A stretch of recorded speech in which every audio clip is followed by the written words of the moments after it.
Hello hello hello.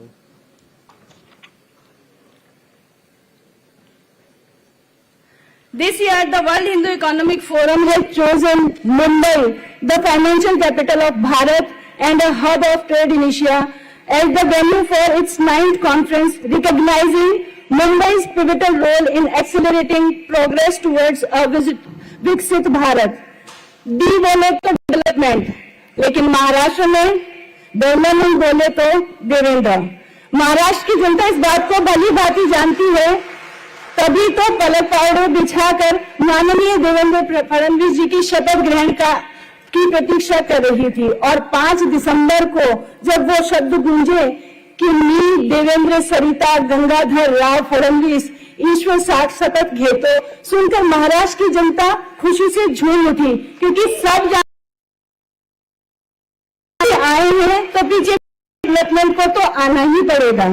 आज हमारे साथ है हमारे महाराष्ट्र के लोकप्रिय मुख्यमंत्री Shri Devendra Fadnavis ji. Now I would like to invite the honourable chief minister of Maharashtra for his address on the topic of propelling Maharashtra toward accelerating growth. मेरी मिस्टेक है। सबसे पहले मैं आमंत्रित कर रही हूँ श्री राजेश शर्मा जी को, जो कि चेयरमैन है वेफ ऑर्गेनाइजिंग कमेटी के, वेलकम एड्रेस के लिए।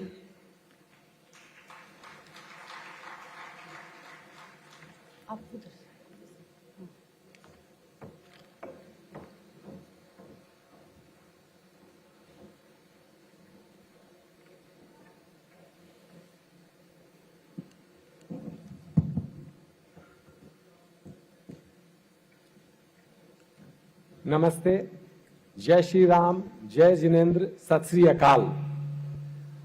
Honourable chief minister of Maharashtra, हमारे सभी के प्रिय भाऊ श्री देवेंद्र जी फडणवीस, पद्मश्री रेस्पेक्टेड श्री मोहनदास जी पाई, हमारी संस्था के संस्थापक Swami Shri Vigyananand ji, dear esteemed fellow business leaders, visionaries, young and aspiring young entrepreneurs, I extend a very warm welcome to each one of you who have gathered here today from across the continents. It is indeed both a matter of privilege and great honor for me to address this extraordinary gathering under the theme Think in the Future for the Future and with the sub-theme Viksit Bharat. At this pivotal moment, we come together not merely to reflect on the past, but to envision the prosperous future of Bharat and global Hindu community. The path to a prosperous Hindu society that requires each one of us to align our objective, harness our collective strengths, and commit ourselves to economic excellence rooted in the principle of our timeless Hindu philosophy. जैसा कि हम सभी जानते हैं, जब भी कोई भी व्यापार या ऑफिस या नया कार्य शुरू करते हैं, पूजा करते हैं, पूजा के बाद हम सब उस प्रतिष्ठान से सबसे पहले शुभ लाभ लिखते हैं। यह शुभ लाभ का मंत्र ही है जो हिंदू उद्यमी को अन्य से अलग करता है। हमारे डीएनए में है कि हमें येन प्रकार लाभ नहीं चाहिए, हमें लाभ वही चाहिए जिससे सबका शुभ मंगल हो। अनैतिक तरीके से लाभार्जन करना हमारी संस्कृति का हिस्सा कभी नहीं रहा है। हम हमारी ग्लोरियस लीगेसी की बात करें तो एक समय था जब भारत का पूरे विश्व में ट्रेड और व्यापार में करीबन 35% का हिस्सा होता था।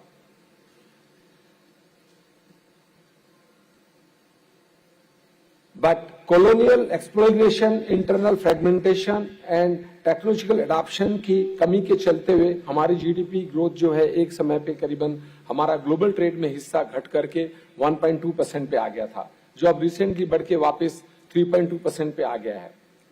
This is despite Bharat housing 17% of the world's population, which means there is a huge opportunity for all of the entrepreneurs.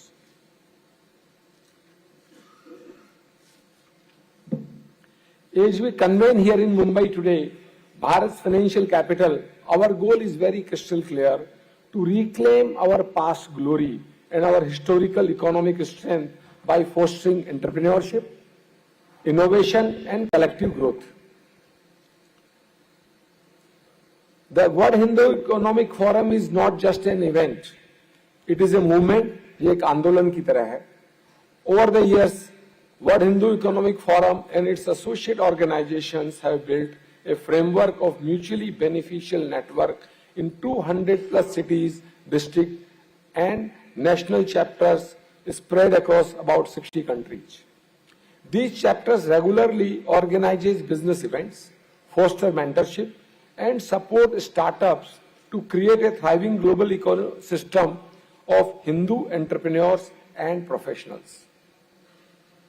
This year, World Hindu Economic Forum has introduced a launchpad, a platform for startups to pitch their ideas to various investors.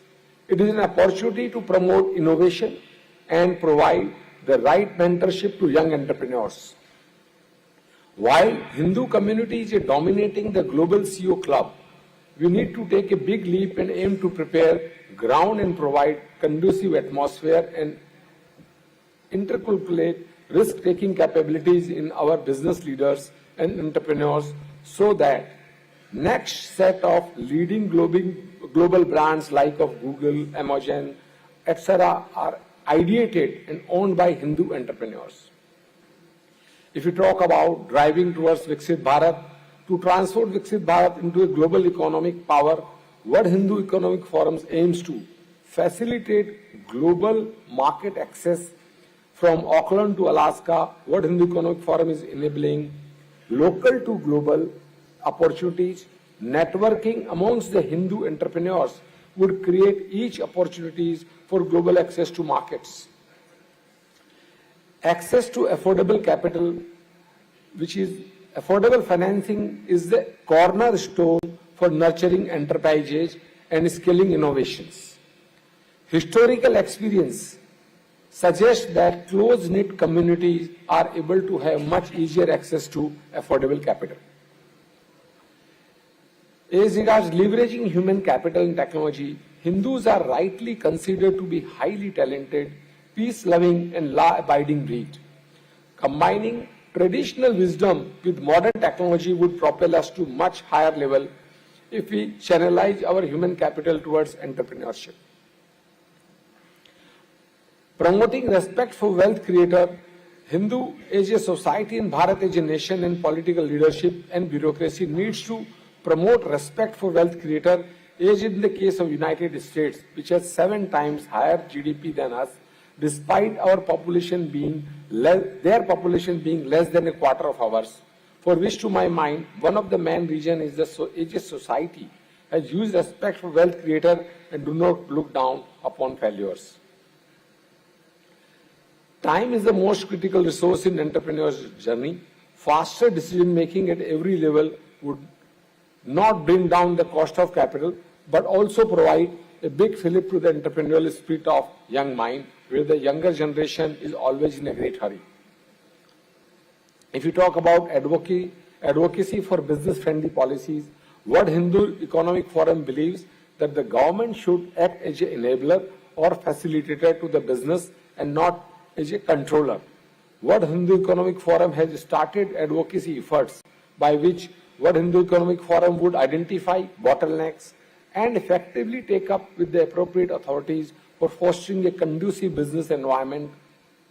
We believe government need to recognize that over-regulation will kill the spirit of entrepreneurship.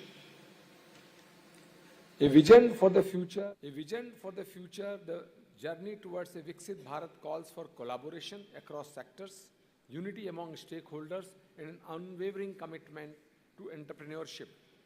By 2047, Bharat is aiming not only to become a developed nation, but also to create millions of wealth creators and innovators.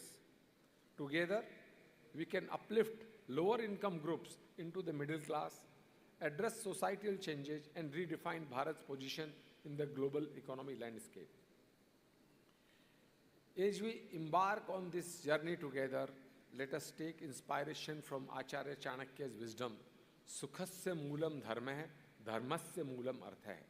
अर्थात सुख का मूल है धर्म और धर्म का मूल है अर्थ.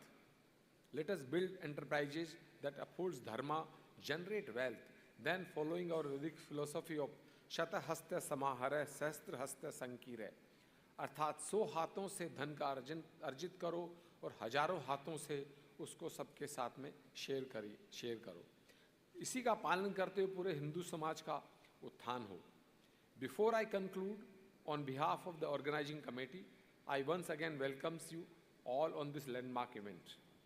May this conference ignite new ideas, inspire transformative collaborations, and mark the beginning of new era of economic excellence for Bharat and global Hindu community, with a target of regaining our share of 35% in global GDP much before the World Hindu Economic Forum celebrates its Golden Jubilee in 2061. धन्यवाद, नमस्कार। धन्यवाद राजेश जी।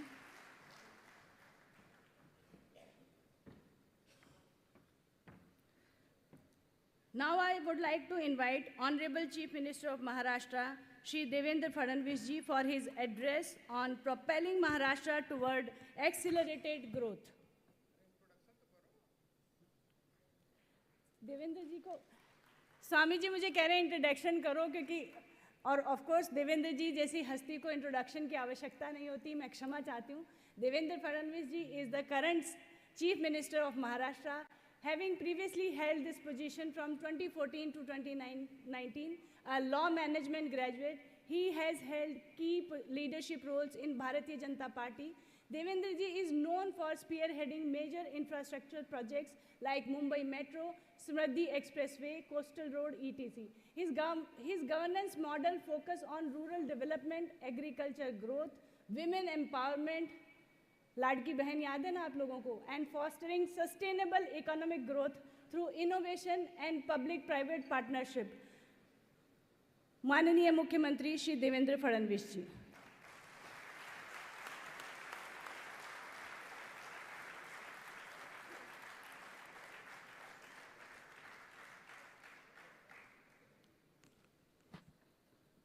सभी को बहुत बहुत नमस्कार।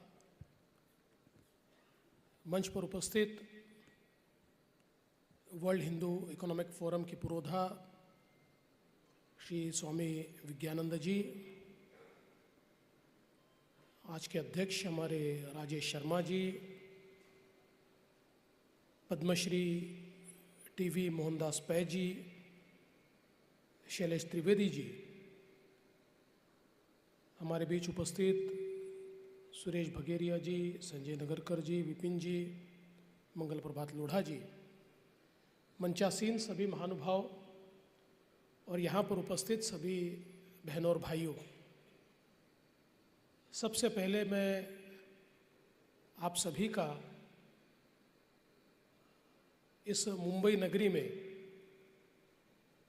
जो भारत की आर्थिक, वाणिज्यिक, व्यापारिक, मनोरंजन की राजधानी है, इस राजधानी में बहुत बहुत स्वागत करता हूं, अभिनंदन करता हूं। और मैं वर्ल्ड हिंदू इकोनॉमिक फोरम का भी आभार व्यक्त करता हूं कि आपने इस बार एनुअल ग्लोबल कॉन्फ्रेंस के लिए महाराष्ट्र को चुना, मुंबई को चुना। और मैं ऐसा मानता हूं कि मुंबई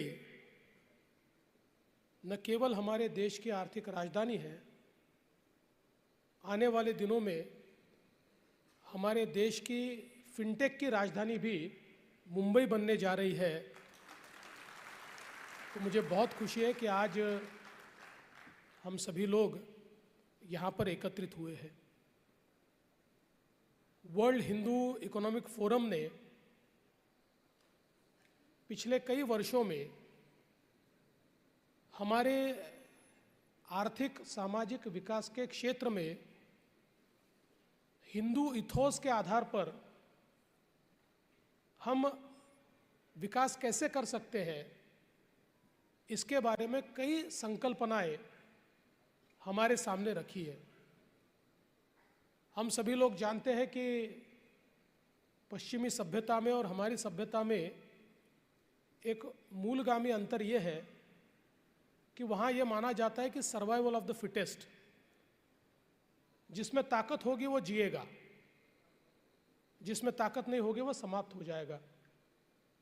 लेकिन हमारे हिंदू चिंतन ने कभी भी इस बात को नहीं माना। हमारे चिंतन ने माना है कि जो जन्मा है वो जिएगा और समाज उसके जीने की व्यवस्था करेगा। और ये जो अंतर है, इस अंतर के चलते अगर हम हमारा इतिहास देखें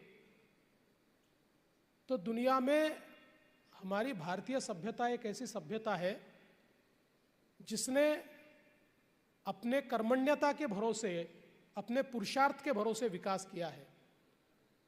दुनिया की आज की जो बड़ी बड़ी अर्थव्यवस्थाएं हम लोग देखते हैं, इन अर्थव्यवस्थाओं के इतिहास में हम जाएंगे तो कहीं ना कहीं शोषण नजर आता है, उपनिवेशवाद नजर आता है। लेकिन भारत की अर्थव्यवस्था, जो हम लोग ये जानते हैं और हमेशा कहते हैं कि 15वीं शताब्दी में दुनिया के जीडीपी में करीब 35 से 39% हिस्सा ये भारत का था। ये जो आर्थिक प्रगति भारत ने की, ये कभी भी उपनिवेशवाद के भरोसे, शोषण के भरोसे नहीं की। हमने कभी आक्रमण करके, लूट के अपनी संपत्ति को बड़ा नहीं किया। तो हमारे चिंतन ने हमेशा अपने पुरुषार्थ के भरोसे अपनी संपत्ति को बड़ा किया।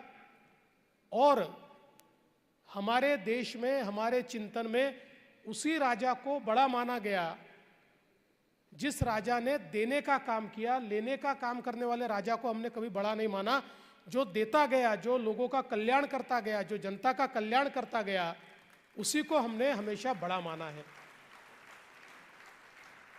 और हम लोग ये भी जानते हैं कि एक प्रकार से अंग्रेजी हुकूमत के बाद या लगातार आक्रमणों के बाद जिस प्रकार की अवस्था हमने इस देश में देखी, और स्वतंत्रता के बाद जिस प्रकार का आर्थिक चिंतन हमने देखा, तो वो दौर भी था कि 90 के दशक में हम लोगों का मजाक उड़ाया जाता था और कहा जाता था हिंदू रेट ऑफ ग्रोथ। हमारी अर्थव्यवस्था के विकास दर को हिंदू ग्रोथ रेट कहा जाता था और मजाक में कहा जाता था कि ये तो चींटी के पांव से चलता है, ये तो आगे बढ़ता ही नहीं है। या फिर ये भी कहा गया कि एक प्रकार से ये तहस नहस होने वाली अर्थव्यवस्था है, एक प्रकार से समाप्त होने वाली अर्थव्यवस्था है। पर मैं ऐसा मानता हूं कि हमारी अर्थव्यवस्था को आज जब लोग देखते हैं तो ये मानते हैं कि ये जो हिंदू ग्रोथ रेट है, यही आने वाले दिनों में दुनिया को राह दिखाने वाला ग्रोथ रेट होने वाला है। और आज जब लगातार हम लोग दुनिया की सबसे तेजी से बढ़ती हुई अर्थव्यवस्था बने हैं, दुनिया की 5वीं सबसे बड़ी अर्थव्यवस्था से 3री सबसे बड़ी अर्थव्यवस्था की ओर जा रहे हैं, ऐसे समय मैं ऐसा मानता हूं कि भारत ने दुनिया के सामने उदाहरण पेश किया है। लोग कहते थे इतनी बड़ी जनसंख्या है, ये कभी विकसित हो ही नहीं सकती, लेकिन जनसंख्या को मानव संसाधन में परिवर्तित करते हुए विकास को पाया जा सकता है। और ये विकास भी सबको साथ में लेकर इंक्लूसिव विकास हो सकता है। इसका नमूना अगर किसी देश ने दिया है तो हमारे भारत ने दिया है। ये कहते हुए मुझे बहुत खुशी होती है। और मैं कहना चाहता हूं कि इसकी नींव इस देश में किसी ने रखी तो श्रद्धेय अटल बिहारी वाजपेयी जी ने रखी। उनके कार्यकाल में इसकी नींव रखी गई और इसको परमोच्च बिंदु पर ले जाने का काम अगर कोई कर रहा है तो देश के प्रधानमंत्री माननीय मोदी जी कर रहे हैं, जिन्होंने नव भारत के निर्माण में इस प्रकार की पॉलिसीज को तैयार किया जिसमें गतिशीलता है, जिसमें पारदर्शिता है और जिसमें इंक्लूसिविटी है, जिसके कारण आज भारत बहुत बड़े पैमाने पर आगे बढ़ रहा है। और विशेष रूप से मैं ऐसा मानूंगा कि जिस समय हम लोग दुनिया की अर्थव्यवस्थाओं को देखते हुए इस बात का विचार करते हैं कि कैपिटलिज्म के कारण हम लोग हमेशा ये कहते हैं कि लोगों में दूरियां बढ़ी है। हम लोग ये कहते हैं जिस प्रकार से गरीब और अमीर की दूरी बढ़ रही है और लगातार ये चर्चा होती है कि डिस्ट्रीब्यूशन ऑफ वेल्थ का क्या होगा, ऐसे समय भारत जब मात्र अपने 10 सालों में 25 करोड़ लोगों को गरीबी रेखा से बाहर निकालता है, तो मैं ऐसा मानता हूं ये हिंदू ग्रोथ का मॉडल जो हमारे प्रधानमंत्री जी ने दुनिया के सामने तैयार किया है, ये अपने आप में एक अनुपम इस प्रकार का मॉडल है। और भारतीय चिंतन के आधार पर, हिंदू चिंतन के आधार पर हम जब लोग आगे बढ़ते हैं तो किस प्रकार से दुनिया को हम लोग एक नई सीख दे सकते हैं, ये भी आज हमको देखने को मिल रहा है। मैं ऐसा मानता हूं कि आज हम लोग ये कहते हैं कि 2030 तक हम भारत को 5 ट्रिलियन इकोनॉमी बनाना चाहते हैं। शायद वो तो 2028 तक ही हम कर लेंगे। अभी कई अलग अलग प्रकार की फाइनेंशियल इंस्टीट्यूशन से कहती है कि probably by 2030 we will be 7 trillion और 9 ट्रिलियन। लेकिन चूंकि हम लोग महाराष्ट्र में हैं और महाराष्ट्र की बात कहने के लिए मुझे यहाँ पर खड़ा किया है, तो मैं ये कहना चाहता हूँ कि हम ये प्रयास कर रहे हैं कि देश की सबसे पहली सब नेशनल $1 ट्रिलियन इकोनॉमी हम महाराष्ट्र को बनाने जा रहे हैं। मुझे खुशी है कि पिछले साल हमने ½ ट्रिलियन के मार्क को पीछे छोड़ दिया, हम ½ ट्रिलियन से आगे चले गए। हमारा प्रयास है कि हम लोग बिटवीन 2028 टू 2030 हम लोग महाराष्ट्र को $1 ट्रिलियन इकोनॉमी करें। वैसे आज जिस ग्रोथ रेट के साथ हम लोग चल रहे हैं उसके आधार पर 2032 में हम लोग $1 ट्रिलियन इकोनॉमी होंगे। लेकिन मैं ऐसा मानता हूं कि बिजनेस यूजुअल का जमाना चला गया। अब एक्सीलरेटेड ग्रोथ की हम बात करते हैं और एक्सीलरेटेड ग्रोथ में we aspire to become $1 trillion economy by 2028 और बाय 2030। और इसके लिए हम लोगों ने एक इकोनॉमिक एडवाइजरी काउंसिल तैयार की और इस काउंसिल के माध्यम से महाराष्ट्र की इस ग्रोथ को हम कौन से क्षेत्र में प्रोपेल कर सकते हैं, एक्सेलरेट कर सकते हैं, इसका एक अभ्यास किया और उसके आधार पर हमने हमारी नीतियों को तैयार किया है। और मैं ऐसा मानता हूं कि आज जब हम विकास की बात करते हैं तो the speed of travel and the speed of data will determine the growth. Speed of travel इसलिए कि दुनिया ने भारत को जिस प्रकार की व्यवस्था में आज खड़ा किया है, उस व्यवस्था में ग्लोबल सप्लाई चेन में हम लोग एक प्रमुख भूमिका अब निभा सकते हैं और हमको निभानी ही पड़ेगी। अगर हम वैश्विक व्यापार का विचार करते हैं तो ग्लोबल सप्लाई चेन का एक अहम हिस्सा जब तक भारत नहीं बनेगा, क्योंकि दुनिया ने देखा कि जिस प्रकार से कोविड के समय चाइना ने ग्लोबल सप्लाई चेन को डिसरप्ट किया और जिसके कारण दुनिया का व्यापार मानो ठप हो गया, तो दुनिया ये मानती है कि अब ग्लोबल सप्लाई चेन में भारत की भूमिका अहम हो सकती है। और इसलिए speed of travel, cost of travel, फिर वो व्यक्तियों की हो या गुड्स की हो, ये दोनों चीजें बहुत महत्वपूर्ण है। लॉजिस्टिक्स बहुत महत्वपूर्ण है और उसी दृष्टि से हम लोगों ने महाराष्ट्र में लॉजिस्टिक्स का विचार करते हुए 360 डिग्री में विचार किया है। हम लोग यहाँ पर जो हाई स्पीड हाईवेज है उनका एक जाल बुनना चाह रहे हैं। बहुत बड़े पैमाने पर हाई स्पीड हाईवेज हम लोग तैयार कर रहे हैं। नागपुर मुंबई समृद्धि हाईवे जो हमने तैयार किया, 700 किलोमीटर का ग्रीनफील्ड रोड मात्र 5 सालों में हमने बनाया, जो 16 हमारे डिस्ट्रिक्ट को सीधा जेएनपीटी पोर्ट से जोड़ता है। तो 16 हमारे डिस्ट्रिक्ट्स आज ऐसे हैं कि जो सीधे पोर्ट लेड डेवलपमेंट के साथ जुड़ रहे हैं, और मैं ऐसा मानता हूँ इससे एक सप्लाई चेन को बड़ी ताकत मिल रही है, चाहे वो हमारे रोड्स हो, चाहे हमारे पोर्ट्स हो, या फिर हमारे एयरपोर्ट्स हो। और मुझे ये बताते हुए खुशी होती है कि अभी अभी हमारे प्रधानमंत्री जी ने भारत को और महाराष्ट्र को दुनिया की मैरीटाइम ताकत बनाने के लिए एक बहुत महत्वपूर्ण निर्णय लिया।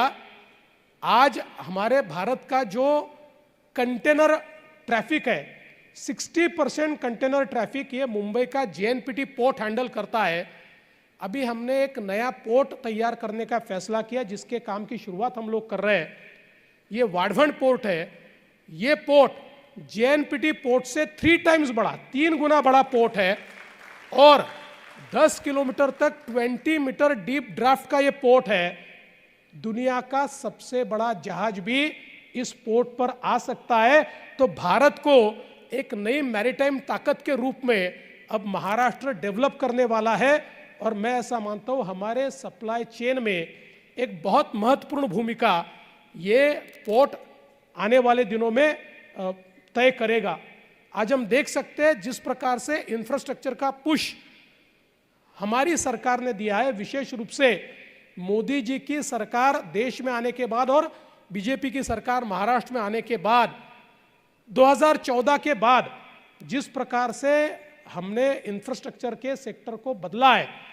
मुझे याद है 2019 में एक ड्वाइच बैंक ने रिपोर्ट दी थी। उस रिपोर्ट में ड्वाइच बैंक ने कहा था कि देश में जितने बिग टिकट इंफ्रास्ट्रक्चर प्रोजेक्ट चल रहे हैं उसमें से 49% प्रोजेक्ट अकेले महाराष्ट्र में चल रहे हैं। इतने बड़े पैमाने पर इंफ्रास्ट्रक्चर का पुश आज महाराष्ट्र में हम लोग देख रहे हैं। मुंबई का ट्रांसफॉर्मेशन हमने देखा है, जिस प्रकार से मुंबई का कोस्टल रोड बना है, 22 किलोमीटर की सी लिंक जो मुंबई को नई मुंबई से जोड़ती है, 22 किलोमीटर सी लिंक, ये हमने मात्र 5 वर्षों में बनाकर तैयार कर दी है। और एक प्रकार से बहुत बड़े पैमाने पर इंफ्रास्ट्रक्चर में हम लोगों ने निवेश किया है। और ये स्पीड ऑफ ट्रैवल के साथ साथ स्पीड ऑफ डेटा, ये भी मैं ऐसा मानता हूँ बहुत महत्वपूर्ण है, क्योंकि आने वाले दिनों में जिस डिजिटल इकोनॉमी की ओर हम लोग जा रहे हैं उसमें हम ये प्रयास कर रहे हैं कि Mumbai and Maharashtra should be data capital. और आज मुझे बताते हुए खुशी होती है कि हमारे देश में जितनी डेटा सेंटर की कैपेसिटी है उसकी 65% कैपेसिटी अकेले महाराष्ट्र ने खड़ी की है। और आने वाले दिनों में जो सारा हमारा डेटा रिलेटेड बिजनेस है, ये बिजनेस महाराष्ट्र में संचालित होगा। इस प्रकार की व्यवस्थाओं को हमने खड़ा किया है। और मैं ऐसा मानता हूं कि आज डिजिटल इकोनॉमी और विशेष रूप से आर्टिफिशियल इंटेलिजेंस जिस प्रकार से अर्थव्यवस्था को डिसरप्ट कर रहा है, ये एक पॉजिटिव डिसरप्शन, इसको हम लोगों को स्वीकारना ही होगा। क्योंकि मैं हमेशा कहता हूं कि टेक्नोलॉजी को नकार कर कोई आगे नहीं जा सकता। टेक्नोलॉजी तो घोड़े के जैसी है। अगर घुड़सवार घोड़े पर बैठकर उस घोड़े को दौड़ाए तो हमारी गति बढ़ सकती है। इसलिए घोड़े पर बैठकर दौड़ने से डरना नहीं चाहिए। टेक्नोलॉजी भी घोड़े जैसी है, उस पर अगर हम बैठ गए तो हमारी स्पीड को कोई रोक नहीं सकता। और घोड़ा जो उस पर घुड़सवार ठीक से बैठता है उसी को मानता है, उससे आगे बढ़ नहीं सकता। इसलिए टेक्नोलॉजी भी हमसे कभी आगे नहीं बढ़ सकती। और इसलिए टेक्नोलॉजी एक ऐसी चीज है जिसके आधार पर आने वाले दिनों में इस अर्थव्यवस्था को हम लोग तेजी से आगे ले जाएंगे। और टेक्नोलॉजी का सबसे बड़ा फायदा ये होता है कि टेक्नोलॉजी इंक्लूसिव होती है। टेक्नोलॉजी ये समझती नहीं है कि ये व्यक्ति गरीब है या अमीर है, औरत है या आदमी है। टेक्नोलॉजी में तो ये तय होता है कि एक वर्चुअल क्यू होता है, first in and first out. इस आधार पर टेक्नोलॉजी काम करती है। और इसलिए मैं ऐसा मानता हूं कि जिस समता की, जिस समरसता की बात हम लोग करते हैं उसको अचीव करने के लिए भी टेक्नोलॉजी एक बहुत बड़ा टूल है, जिस टूल के आधार पर आने वाले दिनों में एक विकसित इस प्रकार का महाराष्ट्र हम लोग तैयार कर रहे हैं। और ये करते हुए हम लोगों ने ये प्रयास किया है कि वाटर, पानी एक बहुत महत्वपूर्ण चीज़ है। वाटर कंजर्वेशन पर हमने बहुत जोर दिया है। वाटर कंजर्व, क्योंकि हम लोग तो हमारे इथोस में हम लोग कहते हैं तेन तकते न भुंजिता, हम लोग ये कहते हैं त्याग से सेवन करो। आज दुनिया जो कह रही है वो हमने पीढ़ियों दर पीढ़ी हमने कहा है कि अगर हम लोग केवल शोषण करेंगे तो हम कभी भी हमारी धरती को बचा नहीं पाएंगे। हमको तो दोहन करना पड़ेगा, जिस प्रकार से हम गोमाता का दोहन करते हैं वैसा ही दोहन हमको करना पड़ेगा। शोषण करके हम दुनिया को नहीं बचा सकते।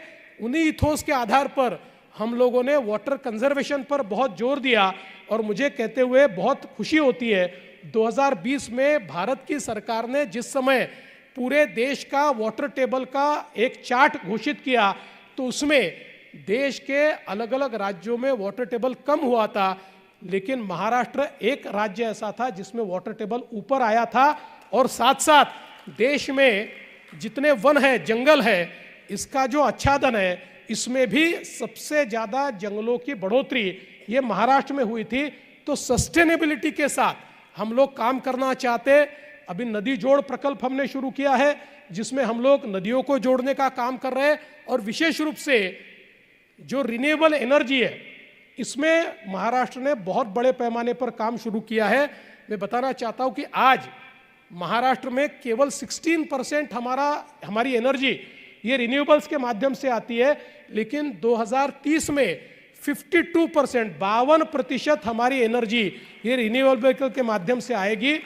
और मुझे बताते हुए खुशी होती है कि अभी हमारी जो कैपेसिटी है वो करीब इंस्टॉल्ड कैपेसिटी 50,000 मेगावाट की है, लेकिन पिछले 2.5 सालों में हम लोगों ने जो काम शुरू किया है और जो काम हम लोगों ने कंसीव किया है, इसका अगर हम लोग एक पूरा आंकड़ा देखें तो 54,000 मेगावाट हम लोग रिन्यूएबल एनर्जी में काम कर रहे हैं। तो एक प्रकार से ग्रीन एनर्जी के भरोसे आने वाले दिनों में महाराष्ट्र के विकास को हम लोग आगे ले जाएंगे। तो मुझे ऐसा लगता है कि मुझे दिया हुआ समय मैंने एक्सीड कर दिया है। मैं बात करता रहूँगा, तो नेता हूँ मैं, तो रुकने वाला नहीं हूँ, लेकिन किसी भी फोरम के कुछ नियम होते हैं। मेरे सामने से समय आपने हटाकर गलती कर दी। समय रखते तो मैं समय में बात करने वाला व्यक्ति हूँ, लेकिन भले ही आपने समय हटाया हो फिर भी मैं अपनी बात को समाप्त करना चाहता हूँ। इतना ही कहकर समाप्त करना चाहता हूँ कि भारत की विकास की यात्रा बहुत तेजी से शुरू हो गई है और इस यात्रा में जो हमारा शाश्वत विचार है वही विचार हमको आगे ले जा रहा है। जिस प्रकार से हमारे देश में केवल आर्थिक और सामाजिक नहीं तो सांस्कृतिक पुनरुत्थान भी हमारे प्रधानमंत्री जी के नेतृत्व में हो रहा है, ये सारी चीज़ें मिलाकर भारत को एक मजबूत देश के रूप में प्रस्थापित कर रही है। आने वाले दिनों में दुनिया भारत की ओर ही देख रही है, दुनिया को दिशा भी भारत देने वाला है। और ऐसे समय इस भारत के पावर हाउस के रूप में, इस भारत की रीढ़ की हड्डी के रूप में, इस भारत की ताकत के रूप में महाराष्ट्र को प्रस्थापित करने का काम हम करेंगे, ये विश्वास मैं आप सभी को देता हूं। फिर एक बार अलग अलग देशों से यहाँ पधारे हुए हमारे वर्ल्ड हिंदू इकोनॉमिक फोरम के सभी सदस्यों का मैं बहुत बहुत स्वागत करता हूं। हमारे सभी पदाधिकारियों का आभार व्यक्त करता हूं कि आपने महाराष्ट्र और मुंबई को ये मौका दिया कि यहाँ पर ये कॉन्फ्रेंस हो रही है। बहुत बहुत धन्यवाद। जय हिंद, जय भारत, जय Maharashtra.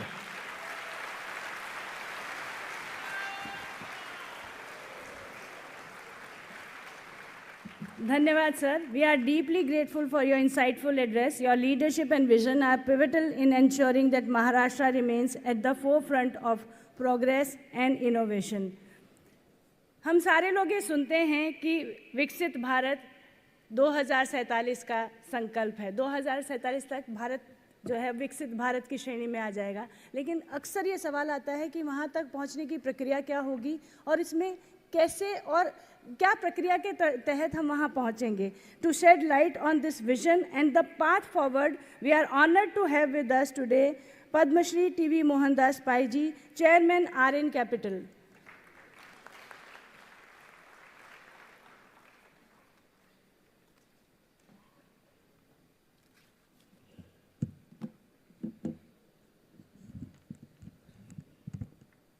Honorable Chief Minister Fadnavis ji, Swami ji,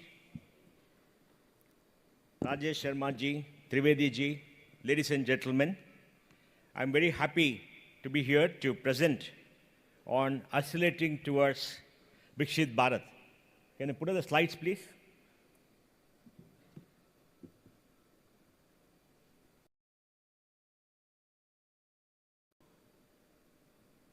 Slides, please.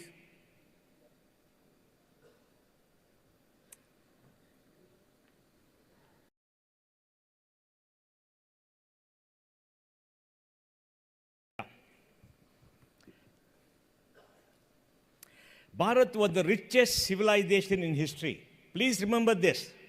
We were a rich country. We have been impoverished because of Islamic invasion from Central Asia and colonial exploitation. If you look at the slide here, from the start of human civilization till 1720, we were dominating the world.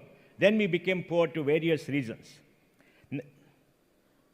Bharat was 33% of global GDP around the start of the Christian era.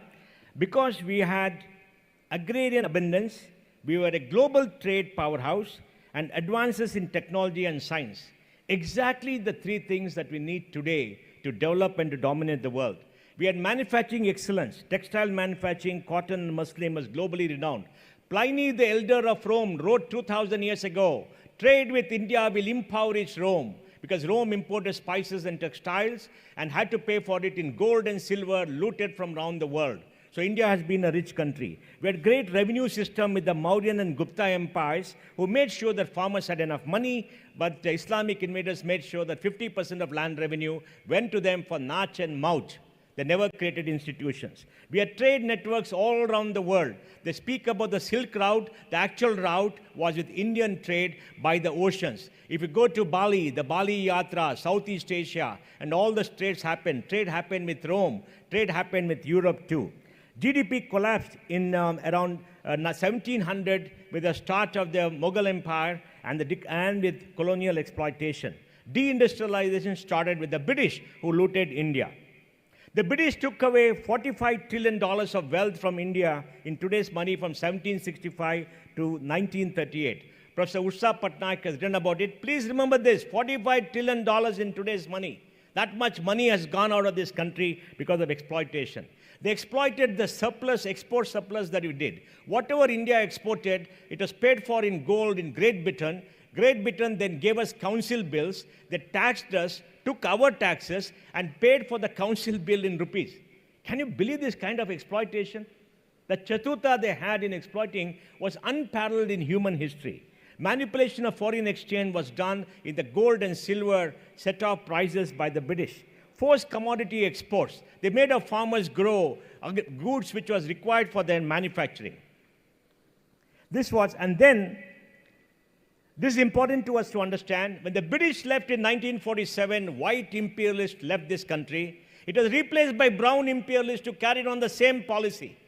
Pandit Nehru impoverished this country by his bad socialistic policies from 1950 to 1980. 1950 to 1980, we grew at 3.5%. Raj Krishna said the Hindu rate of growth, it was stupid. It was because he suppressed private capital. This is not about public sector, but suppression of private capital. He made the Indian entrepreneur who made this country rich, the Indian trader who made this country rich, throughout history feel that they're doing something wrong. And he said, we'll have the commanding heights of the economy, brought in licensed quota Raj, centralized economic power in Delhi, created corruption in Delhi, and oppressed the Indian people. In 1980, we opened up, and I'll tell you the story, what happened later. But please remember this. White imperialists left in Delhi. The brown imperialists came. They had a great time. They lived in fabulous bungalows. They had cars and all the wealth, and we lived in poverty. Now it is reversed because of Narendra Modi and Fadnavis ji. See what the British did. Every time there was a harvest, they went and took goods from the farmers at very low prices and suppressed them, and India and the East India Company exported surplus from India. They started very low prices, so we had to make sure farmers get more prices because 45% of our population is dependent on agricultural sector. And then tax exploitation, violent coercion, usurious lending. All these were the bad habits of the British, and the East India Company did that. In fact, Robert Clive is on record to say that he's astonished at his own moderation in looting. He's astonished at his own moderate in looting. He looted less than what he thought he could do. That was the arrogance of the British. And then colonial call games, corner trade and currency manipulation. They manipulated our currency. They said you must pay for exports in gold in London. The gold remained there. Britain became rich. We had 1.5 million Indian troops fighting for the British in the First World War. They got wages for 20% of what they paid the white man. And in the Second World War, 2.5 million Indian troops fought for the British and they won the war. India was the largest source of the volunteer army in both the First World War and the Second World War. And they used our people, they used our resources to dominate the world and build a colonial empire. And then what happened? In 1980, we opened up a little bit. We grew at 5.5%, but debt grew from 20 billion to 80 billion by 1991. We opened up. When we opened up in 1991, our GDP was $275 billion. It's grown to $3.6 trillion last year, 8.11% in dollar terms for 33 years. 8.11%. GDP grew from 5,32,000 crores to 296 lakh crores, 12.94% in rupees for 33 years. Which country has done this? Only one country in human history which grew at 10%, that is China. Per capita income grew at 6.63%. Today we don't have a population problem. Fertility has come to 2.0. We have an aging problem. We have 13 crore people above the age of 60, going to 20 crore people by the age of 60 in 2030. And India's population may actually shrink by 2035. Population projection says Tamil Nadu population will shrink by 2035 because we are not making enough children. In the whole of the south, fertility has come to 1.7. We got to be careful. What Mohan Bhagwatji said is very right. Unless every family has a minimum of 2 children, we are going to disappear or shrink by 2100 in the future. We all thought we had a greater population, but we find that we're aging very, very rapidly. And if you look at this, export-imports have grown 11.78%. Foreign currency reserves are $650 billion. And people say there's no investment in this country. We invest 31% of GDP, $1 trillion a year. Look at the national income statistics. 31%. Savings are 30%. And there are only 3 countries in the world which invest more than $1 billion. That is United States, China, and India. Government invests $250 billion, industry invests $350 billion, and the balance 400 is done by individuals like you and I. We buy property and other things. And we have today 4.3 crore young people in college. We graduate 1 crore young people every year. The largest number of graduates in the world come from India. Yes, many of them get a poor education, but they spend 3 to 4 years in college, and we can train them. 28.3% of our youth in 18 to 23 are in college, and I think, Chief Minister, you must take Maharashtra to 50%. You are at 36%, you must take to 50% because we are in the knowledge economy right now. Bharat is the only country in the world which can become a $10 billion economy in the next 10 years. Maharashtra has to be a $1 trillion economy, and Fadnavis ji has to lead India in making sure Maharashtra becomes a beacon of hope. And Chief Minister ji, in Karnataka, we are slightly behind you. Our GDP is slightly ahead of you. We will compete with you. We'll work together with you. Now look at this slide. The world GDP today is $108 trillion. In India, we'll grow at 6 to 7% a year for the next 10 years. And by about 2047, we could be $15 to $20 trillion based upon where the rupee dollar is. And if you look at the world, India is the largest fast-growing country in the world today and for the next 15, 20 years. And why is that? Because there is suppressed demand, there is production, and the Indian entrepreneur will dominate the world. And that is important to understand. We must empower our youth. We must invest in technology. We must have our traders dominating the world. And Bharat has a very strong industrial power. Second largest producer of steel, second largest producer of cement, maybe largest producer of two-wheelers, four-wheelers, fourth largest, will soon be the third largest. Construction, second largest. ITES, fourth largest. Electricity, third largest. Wireless phone, second largest. We are more than Japan and the United States in all traditional industries. Do you know this? The pricing is low. We are a large industrial power. Steel will go to $300 million capacity. Cement will go to $800 million capacity by 2030. Four-wheelers will go to maybe 7 to 8 million by 2030. We are a large industrial power. And we have natural resources. Coal, 1 billion tons, second largest. Iron ore, third largest. Aviation, third largest in the world. Railways, fourth largest. Roadways, second largest. Ports, maybe the third or fourth largest. Renewable energy, fourth largest, soon the third largest. And textiles, second largest in the world. We have everything in this country. But we need economic freedom. We need less regulation. We need empowerment. We need cheaper money. And we have to open up the economy. And we have to empower our youth and our entrepreneurs. We are exporting $777 billion of services. And let me say this. In 3 years' time, surplus on services may equal the deficit in goods. That's the time when the Indian currency will become better. Today, our surplus on services export is about $215 billion. Our trade deficit on goods is about $270 billion. In 3 years, the brain power of Indians will increase service export and make it better.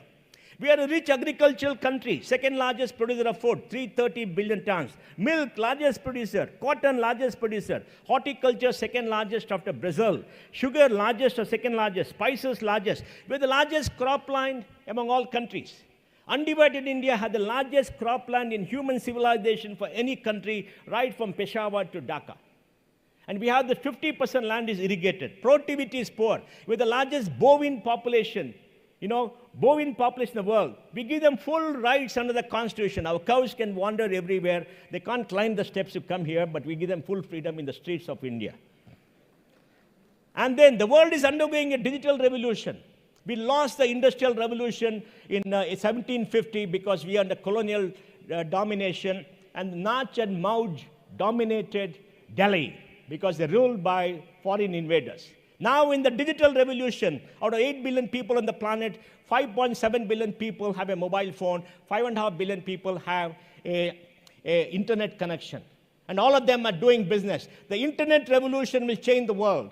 The internet is a platform where people can do business synchronously, asynchronously, 24/7. You can get education, you can do business, you can do financial services, healthcare, you can do trading, you can do anything you want. Anybody in a small town in India can trade with people in New York, anywhere, at the click of a button. The Industrial Revolution created a global supply chain which the West dominated. In the digital revolution, the global supply chain, the back end, and everybody can access that, and that will change the world. And India is the third largest digital power in the world out of the United States, China, and India. And China has got the firewall. It will not dominate the world. India and the United States will dominate the world, and we are the force multiplier for the United States. I'll give you some data. Bharat is the forefront of a startup and software revolution. We export $210 billion of software. And look at this. We export more software than Saudi Arabia exports oil. We have only 60 lakh people working in software. Total workforce is about 55 crores. Only 60 lakh work in software, and we export $215 billion of software. More software, which is a small 1% of our workforce, then Saudi Arabia exports oil. Do you know this? This is a great country, and we're going to become greater still. Our startup system is booming.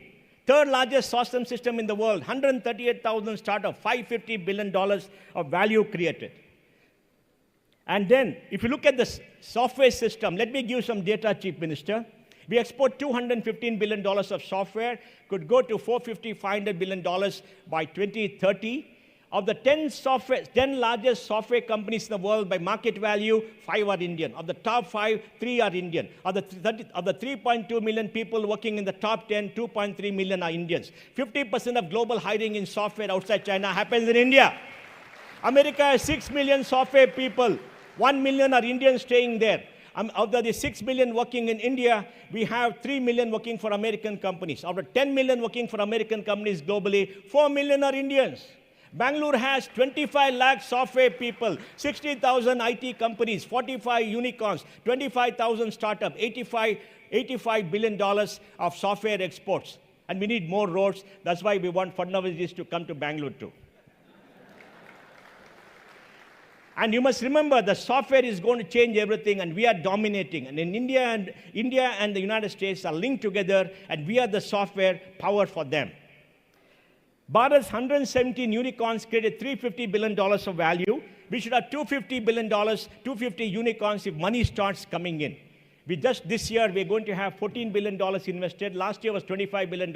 Before that, $42 billion. Money has not come in. We need more punji here. Sir, please set down a 10,000 crore fund for startups. Please invest in startups. Your budget is about 5 lakh crores. Give them 10,000 crores a year. Get your young people to dominate the world. Make Bombay the fintech AI capital of the world. We'll all help you. I will tell you how to do it, because you can lead. You are a young man who has the dream of Viksit Bharat, and you should lead this. And the Indian startup industry is developing value creation at an unprecedented pace. People from Bombay should invest in startups, not go buy properties, put money into bank deposits. The fact that Bombay is not investing, 85% of the investment in startups and value is going to foreign capital, because Bombay is still getting into this, doing this stock market. All the Ashish is here. Ashish knows all the nice stuff. But you must invest in technology and startups.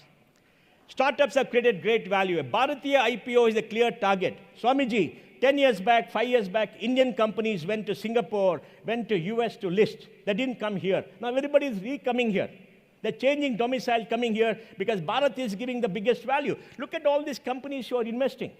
Now you must say they've got great value. Remember, in the United States, the FANGMAN companies created value. NVIDIA is $3 trillion of market value. Microsoft is $3 trillion of market value. Google is $2.5 trillion. We need to create these companies in the next 10 years. The world is transforming. What will happen to the world tomorrow? 25 years, energy will be free because of nuclear fusion. We are nuclear fission, but nuclear fusion, where we join nuclei, can create free power and power at low cost. Then we'll have solar power, which will give us power at very low cost. So energy costs will come down. Chief Minister has already said alternate energy will happen in Maharashtra. And when you have unlimited energy, we become productive. That is going to be the future. Then expertise will be free. Robots will come and help our children to educate themselves and to teach them. Robots will help people in hospitals, because they can be together with them. It will reduce costs, because this expertise will be available to everybody. Today, the chatbots and others will come and change the way we do education. Imagine that you have got an exam, mass exam tomorrow at 10 o'clock. You wake up at 3 o'clock in the morning shivering, nightmare. How do I pass the exam? Nobody is going to teach you at 3 o'clock. You go into your laptop, and you click, a chatbot comes, and you ask questions, they tell you the answer for mathematics, and you can learn mathematics and go write the exam. Because you have chatbots. Technology is solving this problem. Labor will be free. We'll have robots for all of us. Now, internationally, people are talking about taxing robots, because robots can do 60% of human activity. Is it good for India? Maybe we become productive, but we've got to build roads, we've got to build houses. For 10 years, it will not impact, but India can do many, many things. What we build a bridge in 3 years can be done in 2 years if you use robotics. And robots can do construction too. Wars will be fought with AI and robots. In the Ukraine war, it is drones that are creating big issues. Drones are destroying tanks. So drones will come in. Wars will be fought differently. Robots will go in Star Wars. And India will be doing that. Just imagine, this is a kind of world that we're going to see. Next 5 years with AI, quantum computing, and with hyper cloud, like Chief Minister said, and with robotics and humanoids, we're going to see change at a pace never seen before in human history, and it's happening here. Machines and humans will integrate.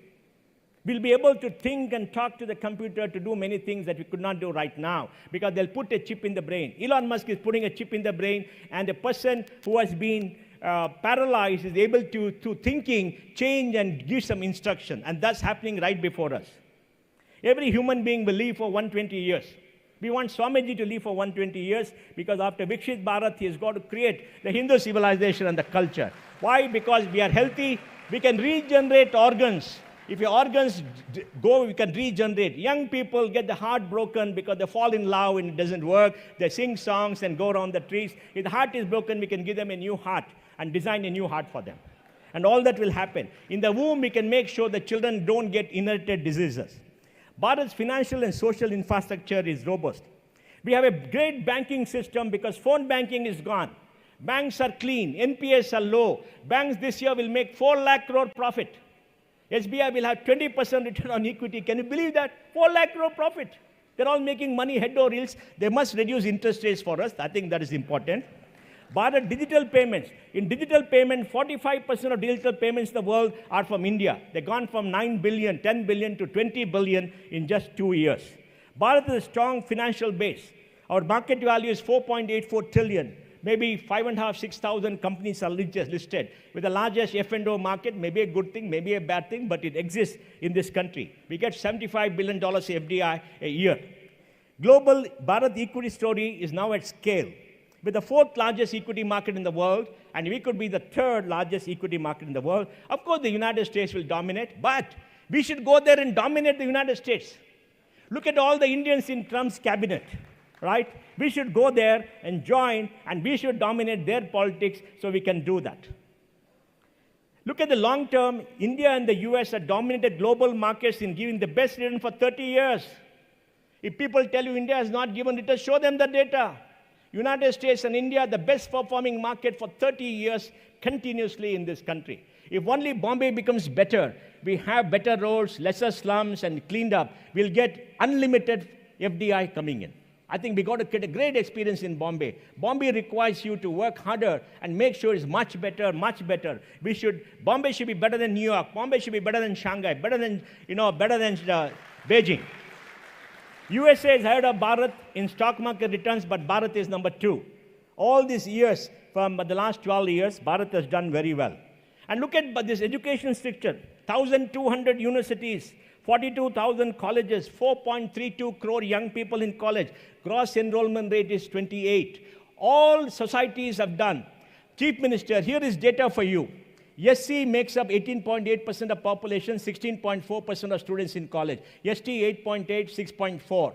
Backwards are 40, 36.5% in college. Muslims are 15, 5.2 only, but growing because of bad community leadership. And if you look at gross enrollment rate going up by 3.6%, girls are dominating boys. We graduate more women than men. And SC, ST, all communities are growing at 6.3% a year and enrollment in our colleges. There's social transformation, unprecedented scale. Every kid will have great education, and it's happening here. Just see, BTech, we produce 41 lakh graduates in 5 years. 50% are very good. The balance 50% can drive Ola, Uber, or whatever they want to do. And we produce 4.77 crore graduates for the last 5 years. Bharat is leading in technology. 44% of unicorn founders in the US are not US born, and India is the largest number. India is the largest number there. 90 unicorn founders are in the United States. 90, they've gone there and founded unicorns. And we are the largest for any community in the world. And Bharat is leading in global CEOs. The top 50 digital companies, 30 have Indians leading them. Can you believe it? Top 50 in America, 30 are Indian.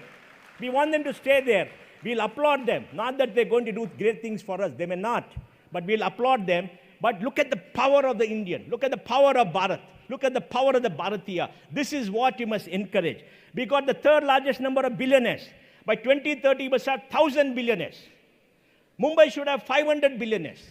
You must make unlimited money and give a large part of the money to Swamiji to transform Bharat. But you must make money. You must make money. You must become a billionaire. Everything is in your favor. India is growing. You are in industry. But remember, the power of money is the power to give away, not to consume. You can't eat gold. But create wealth, give it to Swamiji to transform Bharat, to make Bharat the greatest civilization in the world. Now, I'm coming to the end. Bharat did the DPI revolution.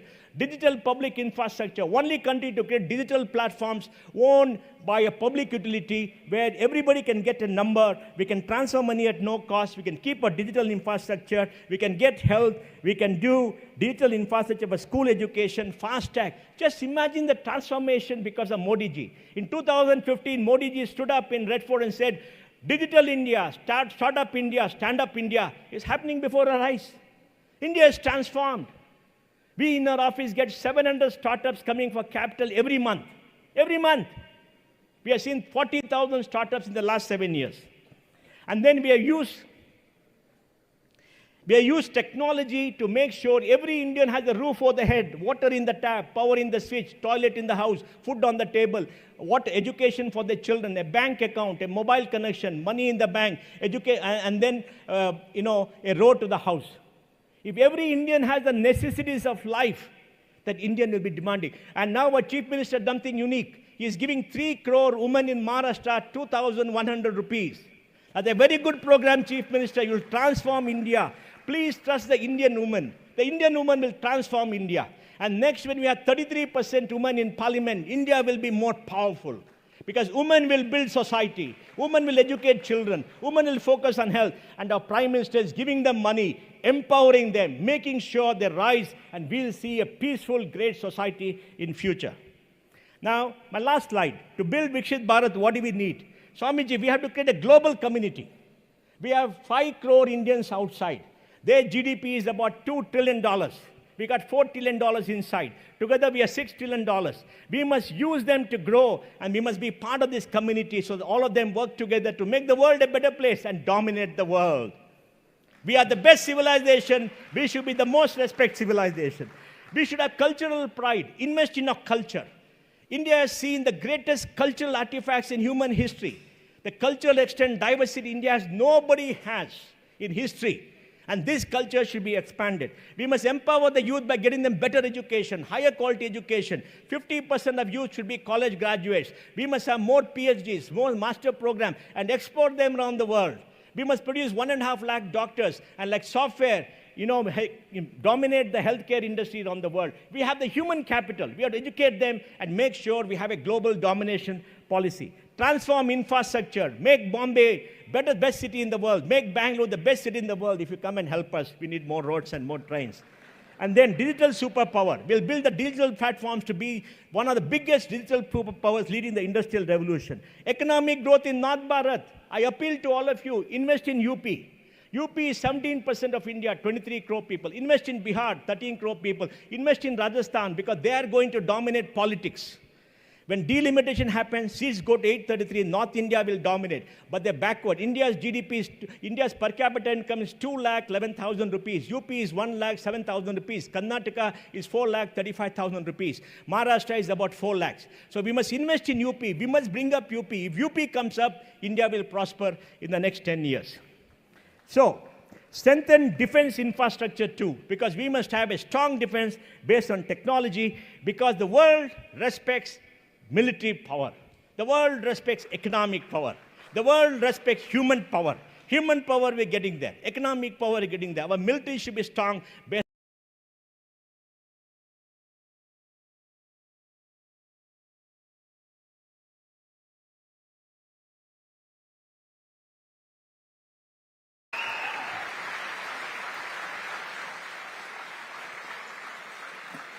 धन्यवाद मोहनदास भाई जी। मुझे पता है आप लोगों के business projections, नए business plan बन गए होंगे इतने सारे डेटा देख के। बहुत बहुत धन्यवाद। I now call upon the stage Shri Shiv Prasad ji to join Shri Rajesh Sharma ji in presenting the honorary membership of the Hindu Economic Forum to the Honorable Chief Minister of Maharashtra, Shri Devendra Fadnavis ji.